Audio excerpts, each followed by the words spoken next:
하나님께서 오늘 우리에게 주시는 말씀은 베드로전서 5장 6절에서 11절 말씀입니다. 베드로전서 5장 6절에서 11절 말씀 함께 교독하겠습니다. 그러므로 하나님의 능하신 손 아래에서 겸손하라. 때가 되면 너희를 높이시리라.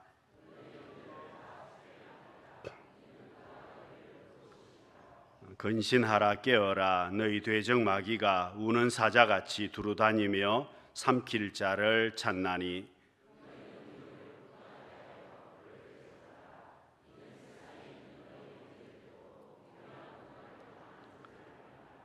모든 은혜의 하나님 곧 그리스도 안에서 너희를 부르사 자기의 영원한 영광에 들어가게 하시니가 잠깐 고난을 당한 너희를 친히 온전하게 하시며 굳건하게 하시며 강하게 하시며 틀을 견고하게 하시리라. 권능이 세세 무궁하도록 그에게 있을지어다. 아멘.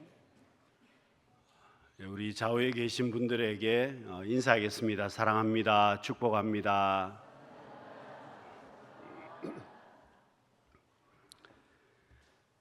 여러분, 오늘 우리의 삶은 외형적으로 보면 화려하게 살아가는 사람들이 참 많습니다.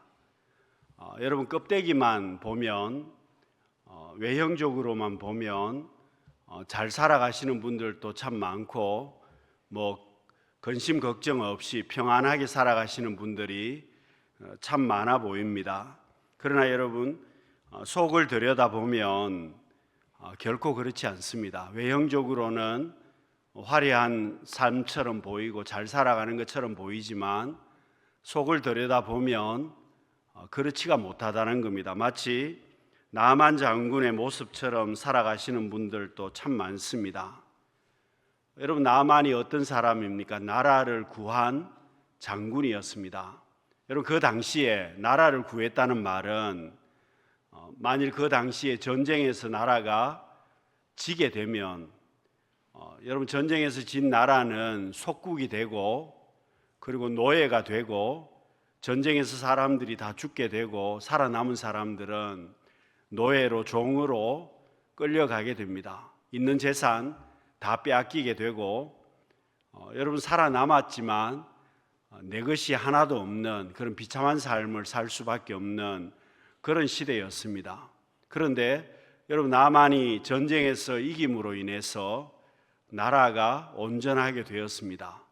여러분, 나라를 구했다는 말은 그만큼 이 나만 때문에 살게 되었다는 뜻입니다. 여러분, 왕조차도 이 나만에게 어떻게 이야기를 합니까? 왕에게조차도 존귀한 사람이라고 이야기를 합니다. 그런데 여러분, 이 나만 장군이 부귀영화를 다 가지고 있었습니다. 권세도 가지고 있었습니다. 부족한 것이 뭐가 있었겠습니까? 외적으로 보면 화려한 삶이었습니다. 그런데 여러분, 내적으로 보면 그 화려함 이면에 감추어진 문제가 있습니다. 나병을 가지고 있었다는 겁니다. 심각한 피부병을 가지고 있었고 그 피부가 썩어가는, 결국은 몸이 점점점 썩어 들어가서 죽을 수밖에 없는 그런 환자였다는 겁니다. 여러분, 외적으로는 왕 밑에 여러분 1인지하 만인지상이라고 부를 수 있는, 외적으로는 정말 권세와 모든 것을 다 가지고 있는 화려한 삶이었는데 내적으로 보면 쌀이 썩어가는, 몸이 점점점 죽어가는 그런 환자였다는 겁니다. 여러분, 이 병은 고칠 수도 없는 불치병이었습니다. 여러분, 오늘 우리가 매일매일의 삶이 영적인 전쟁이라고 제목을 정했습니다마는 여러분, 그렇습니다. 우리의 삶도 나만과 별반 차이가 나지 않습니다. 외적인 삶도 마찬가지입니다. 외적으로는 잘 사는 것처럼 보입니다. 외적으로는 경제적으로 잘 살아갑니다. 여러분, 화려한 삶을 살아가시는 분들도 많습니다. 그런데 내적인 삶은 엉망인 분들이 참 많다는 겁니다. 여러분, 나병처럼 점점점 죽어가는 삶을 사는 사람들도 많이 있습니다. 여러분, 우리의 영적인 삶도 마찬가지라는 겁니다. 외적으로는 아무런 문제가 없어 보이지만 내적으로는 영적인 삶이 엉망이 되어 있고 점점점 죽어가는 분들도 많다는 겁니다. 여러분, 우리 인생이 화려함 속에 누구나 다 아픔을 가지고 있듯이, 심각한 문제를 가지고 있듯이, 여러분, 차이가 뭡니까? 남들이 알지 못하는 것 뿐이지 누구나 다 그 화려함 이면에 아픔을 다 가지고 있습니다. 특별히 여러분, 영적인 부분도 마찬가지라는 겁니다. 아마도 반론하시는 분들도 있을 것입니다. 나는 외적인 것뿐만 아니라 내적인 것도 별 문제가 없다고 말씀하시는 분들도 있을 것입니다. 나는 지금 이대로가 아무런 문제가 없으니 앞으로도 이대로만 쭉 가면 좋겠다, 그렇게 말씀하시는 분들도 있을 것입니다. 그러나 여러분, 우리 인생이 이대로만 쭉 갈 수 있는 그런 삶이 절대로 아닙니다. 지금은 내가 멀쩡하다고 하더라도 조금만 시간이 지나면 나만과 똑같은 상황에 처할 수밖에 없는 것이 우리 인생이라는 겁니다. 그렇지 않습니까? 남들에게 말 못할 뿐이지 누구나 다 아픔을 가지고 있습니다. 지금 당하지 않은 분들은 내가 지금 당하지 않아서 그렇지 앞으로 어떻게 될지 아무도 장담하지 못합니다. 누구나 다 그 길을 걸어갈 수밖에 없다는 겁니다. 여러분, 유럽의 호수를 보시면은 백조들이 호수 위에 거닐고 있는 그런 장면들을 많이 보게 됩니다. 그런데 여러분, 이 백조가 겉으로는 굉장히 우아해 보이고 멋있는 그런 새입니다. 여러분, 이 백조가 껍데기만 보면 굉장히 우아하게 호수에 떠 있는 그런 장면들을 보게 됩니다.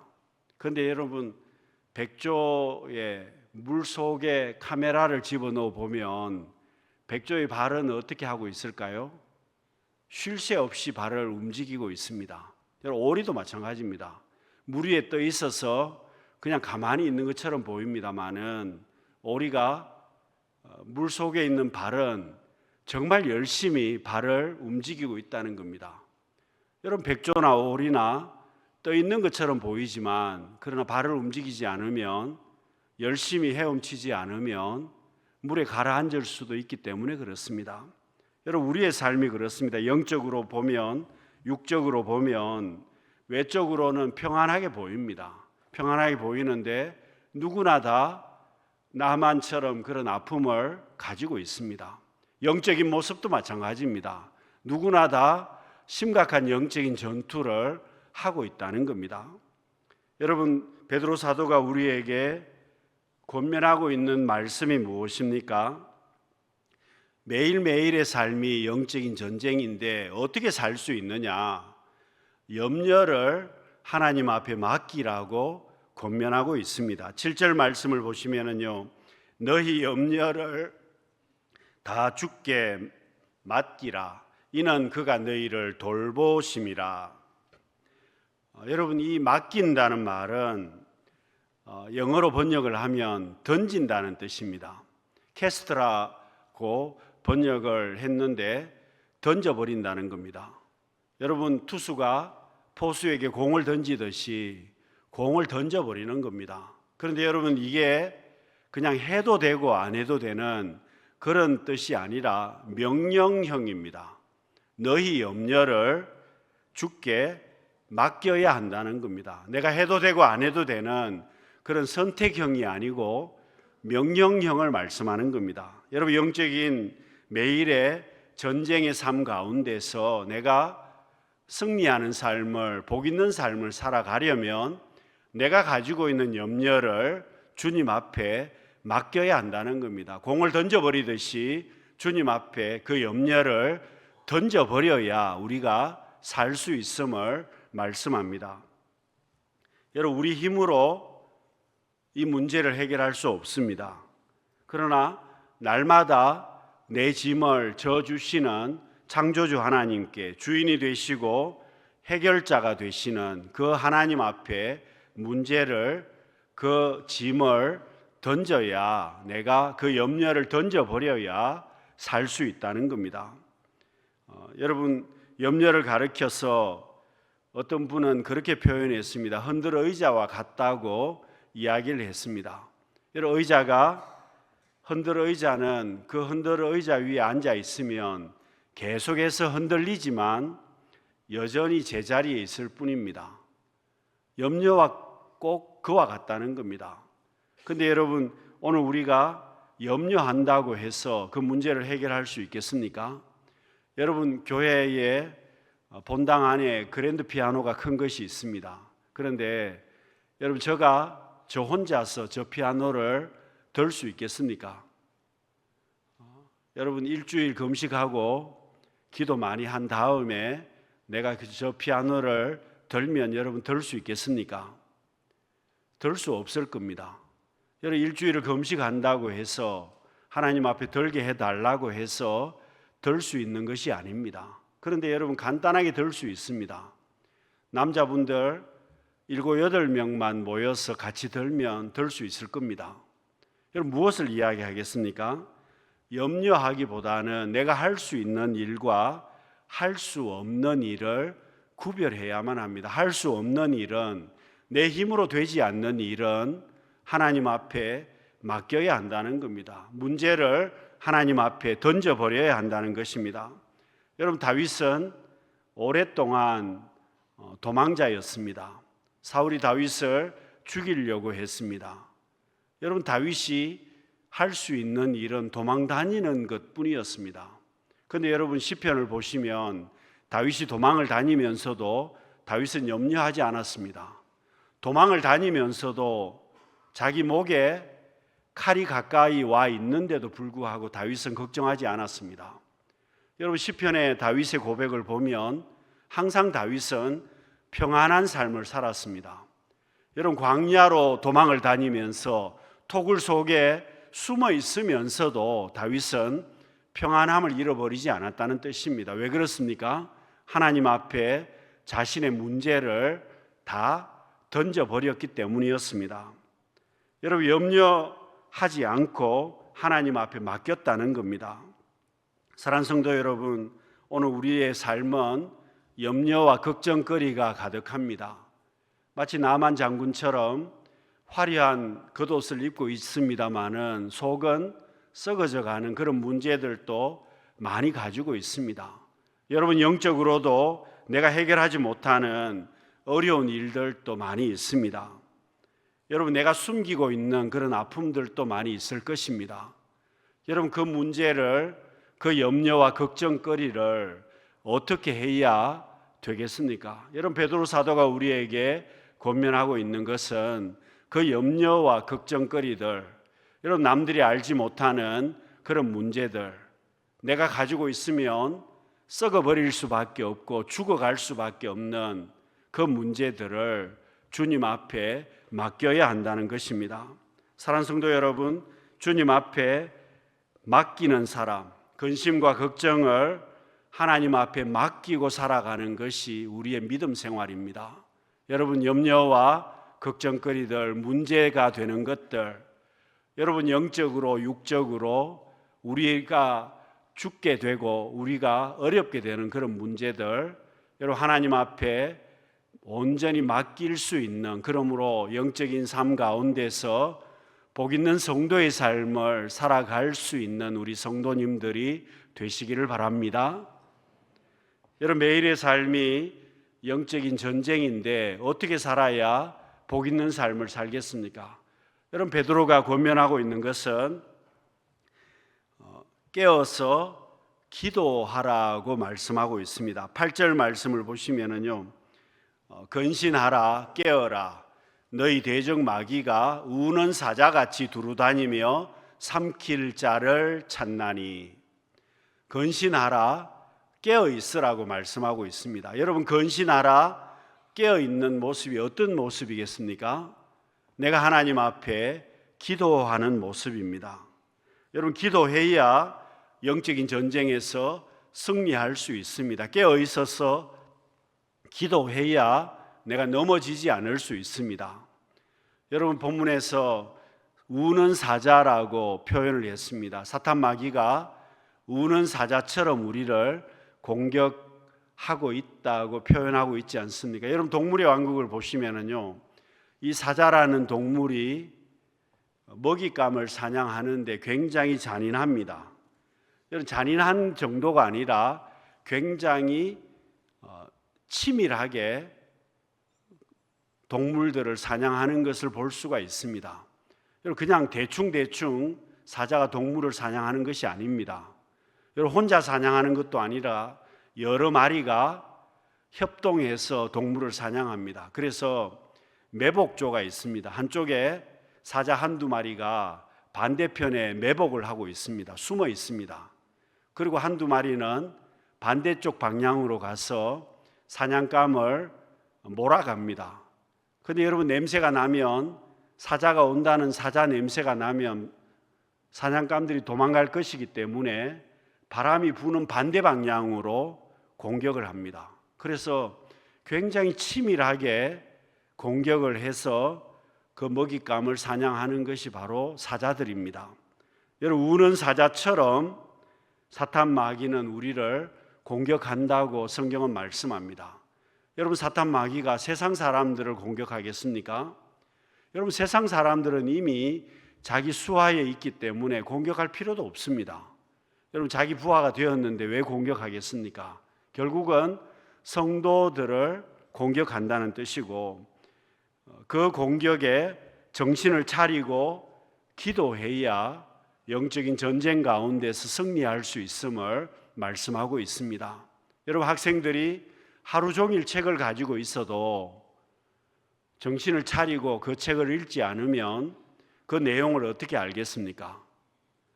여러분 내가 하나님 앞에 예배를 드려도 정신을 차리지 않고 예배를 드리면 그 예배를 어떻게 하나님이 받으시겠습니까? 여러분 우리의 삶이 기도도 마찬가지라는 겁니다. 정신을 차리고 기도해야 그 기도 가운데 하나님의 역사하심이 있고, 우리가 깨어 있어서 기도해야 사탄 마귀를 이길 수 있다는 겁니다. 여러분 겟세마네 동산에서 예수님의 제자들이 깨어서 기도하지를 못했습니다. 주님께서는 깨어 있어서 같이 기도하자고 여러 번 권면해 주셨습니다마는 제자들이 깨어 있지를 못했습니다. 기도하지를 못했습니다. 그러면 여러분 제자들이 주님을 사랑하지 않았을까요? 여러분 제자들은 주님을 특별하게 사랑했던 사람이었습니다. 주님을 사랑했기 때문에 자기가 가지고 있는 모든 것을 버려두고 예수님을 따라갔던 제자들이었습니다. 주님을 사랑했던 사람들이고 충성했던 제자들이었습니다. 그런데 왜 넘어졌습니까? 깨어서 기도하지 못했기 때문에 결국은 넘어질 때가 있었다는 겁니다. 여러분 하나님의 일은, 영적인 일은 세상적인 방법으로 절대로 이길 수가 없기 때문에 영적인 일, 하나님의 일을 내가 잘 감당하려면 깨어 있어서 기도하라고 말씀하고 있습니다. 여러분 우리에게 참 복이 있는 것은 동서남북이 다 막혀 있어도 하늘은 열려 있습니다. 여러분 기도해야 되는 것은 모든 것이 다 막혀 있어도 내가 하나님 앞에 나가는 길은 열려 있다는 뜻입니다. 히브리서 4장 16절 말씀을 우리 같이 한번 읽어보겠습니다. 그러므로 우리는 긍휼하심을 받고 때를 따라 돕는 은혜를 얻기 위하여 은혜의 보좌 앞에 담대히 나아갈 것이니라. 여러분 우리 인생은 누구를 보느냐에 따라서 우리 인생의 성패가 결정이 될 것입니다. 여러분 힘이 들면 우리는 어떻게 해야 되느냐? 하나님을 바라보아야 한다는 겁니다. 힘이 들면, 문제가 있으면 하나님 앞에 나가야만 합니다. 여러분 기도는 닫힌 문을 열 수 있습니다.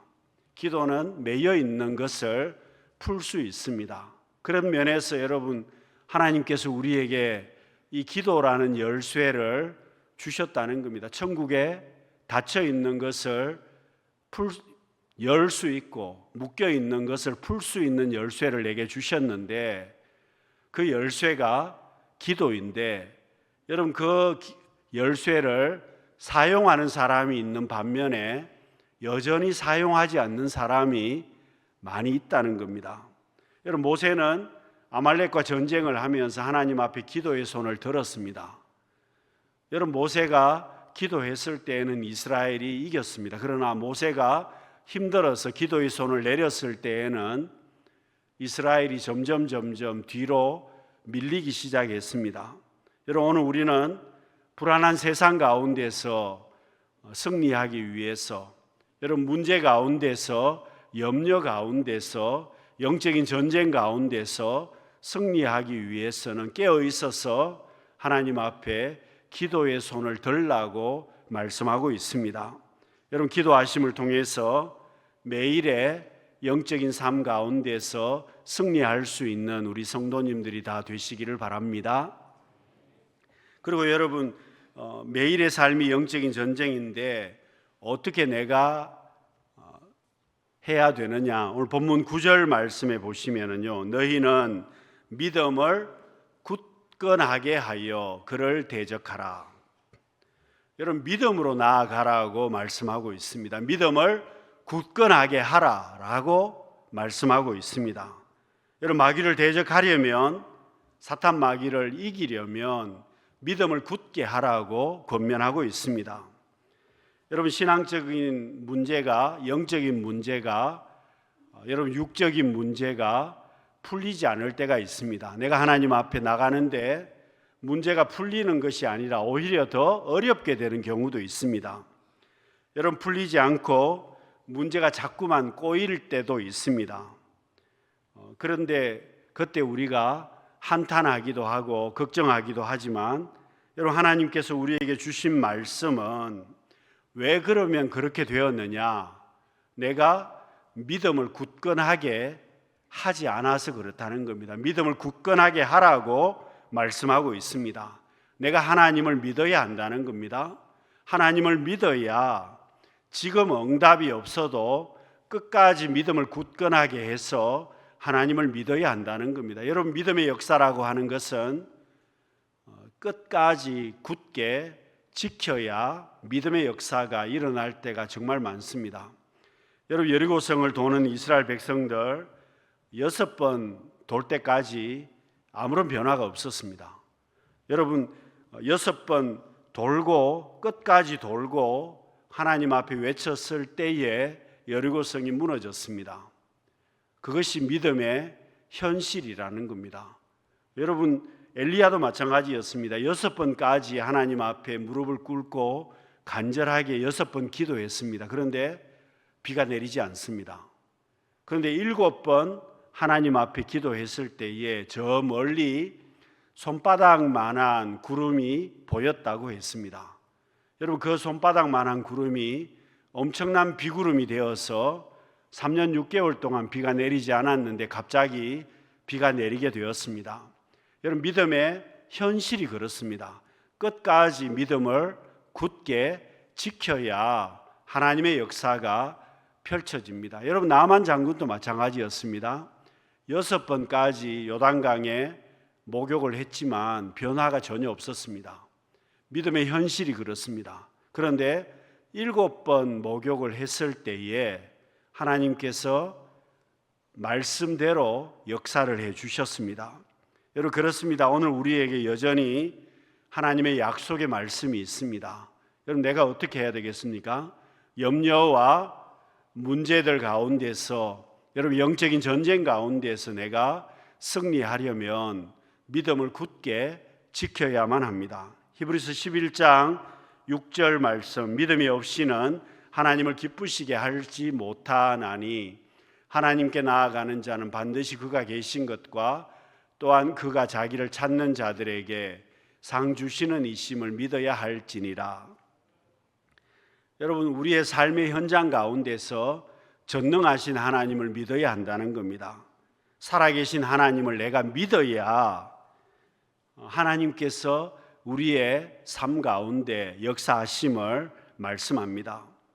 여러분 어거스틴은 믿지 않는 사람에게는 하나님도 어쩔 수 없다고까지 이야기를 했습니다. 여러분 기독교는 믿음의 종교입니다. 믿지 않으면 하나님 또 어떻게 하실 수가 없다는 겁니다. 여러분, 오늘 우리의 매일매일의 삶은 영적인 전쟁입니다. 여러분, 특별히 우리는 외적으로는 화려한 삶을 살고 있습니다. 여러분, 외적으로는 우리가 잘 살고 있습니다. 육적으로도 잘 살고 있습니다. 여러분, 영적인 모습은 어떻습니까? 외적으로는 아무런 문제가 없는 것처럼 보입니다. 그런데 여러분, 우리의 모습은 나만의 모습을 가지고 있을 때가 정말 많습니다. 외적으로도 화려하게 보이는데 여러분, 속은 썩어져 가고 있는 사람들 많습니다. 영적인 부분에 있어서도 외적으로는 아무런 문제가 없어 보이는데 내적으로는 망해가고 있는 그런 모습을 우리가 가지고 있을 수도 있습니다. 사랑하는 성도 여러분, 우리가 마지막 시대를 살아가면서 주님 오실 때가 가까이 온 시대를 살아가면서 여러분, 사탄 마귀는 우는 사자처럼 우리를 공격한다고 말씀하고 있습니다. 매일의 삶 가운데서 영적인 전쟁 가운데서 승리하려면 우리가 염려를 하나님 앞에 맡겨야만 합니다. 여러분, 깨어서 기도해야 하고 믿음을 굳건하게 지켜야만 합니다. 사랑하는 성도 여러분, 우리의 문제나 우리가 가지고 있는 염려거리나 영적인 모든 문제들 주님 앞에 내어놓고 여러분, 매일매일의 삶 가운데서 영적인 승리자로 살아갈 수 있는 우리 모든 성도님들이 되시기를 바랍니다. 기도하겠습니다. 사랑이 많으신 하나님 아버지, 우리의 매일의 영적인 삶 가운데서 염려와 걱정거리들 주님 앞에 맡기게 하여 주시고 깨어서 기도하며 믿음에 굳게 서서 복 있는 성도의 삶을 살아갈 수 있는 우리 모두가 되게 하여 주옵소서. 예수님 이름으로 기도드립니다. 아멘.